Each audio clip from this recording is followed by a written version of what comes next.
I'm exercising is getting this surge of what's called myokines. So secretory molecules that are released from your muscles in response to exercise that shoot into your brain and make your brain more receptive to this learning process, right? Think about that evolutionarily. If you're hunting something, if you're going really slow, your brain goes, no real reason to learn this.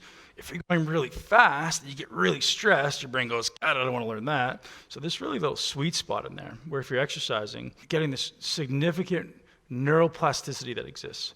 And there's an opportunity in that to link the body and the mind. When I'm doing something, no matter what it is, you guys sitting here right now, your default mode is kicking in, your default thought process is kicking in. So your brain creates an association. So if I'm in the gym and I walk into the gym, so I own a gym, I walk into the gym, I grab the door, and I kind of create this routine, right? I open the door with my right hand, I walk in, I probably go to the change room, and then I head to the gym. Your brain starts to remember the things around you. It remembers the colors, remembers the air, remembers the lights, remembers the environment, and it creates a state, right? And if you guys can't think of that, think of when you go home to where you grow up, or when you go, maybe you go to your parents' home or something. Do you notice that maybe you act a little bit differently? Maybe, or like maybe it's an ex-spouse, maybe you act a little differently as soon as you walk in the door, you get a feeling. Or maybe some people go to their parents' house and they go back and they eat the foods that they don't eat anymore. I hear that a lot, right? Like, oh, mom baked some cookies, and like, oh, but it's okay because I'm at mom's house. So your brain has that association that you guys don't acknowledge. If we use that to our advantage, what would that look like? Has anybody ever considered what they're thinking about when they're exercising? Is anybody ever thinking about particular chosen emotions? If I'm walking in the gym, I'm like, ugh, I gotta do this again. Gosh, it sucks. Your brain starts to remember that signature. Your brain remembers the muscular signature, your body remembers the posture, it remembers the hormones that exist. Your brain is receptive to this stuff. And the more you exercise, the more you anchor that in. So the more often you do it, the harder it gets to break that habit.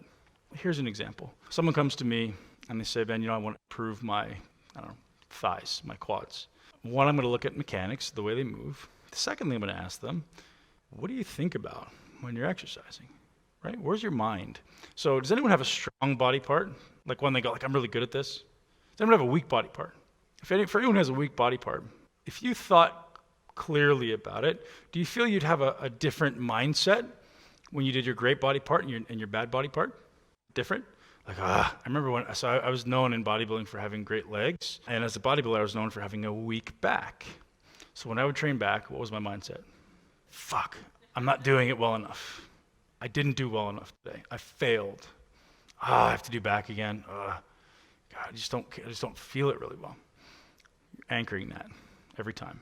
So if you can learn and teach yourself to anchor joy, fulfillment, achievement, celebration, think about that for a second. If you walk into my gym and say, Ben, I want to build quads, I say, okay, sit in a leg press, sit in a leg extension. Tell me about a time when you were joyful. Tell me about a time when you felt literal joy. Maybe your kids were born, maybe you were married, maybe you met your spouse, maybe who knows, whatever. It's usually involved with people, right? Or maybe your business sold and you had a huge victory, right? It's usually involved with people. And now I want you to remember that, but I don't just want you to cognitively remember that. I want you to try to bring it into your nervous system.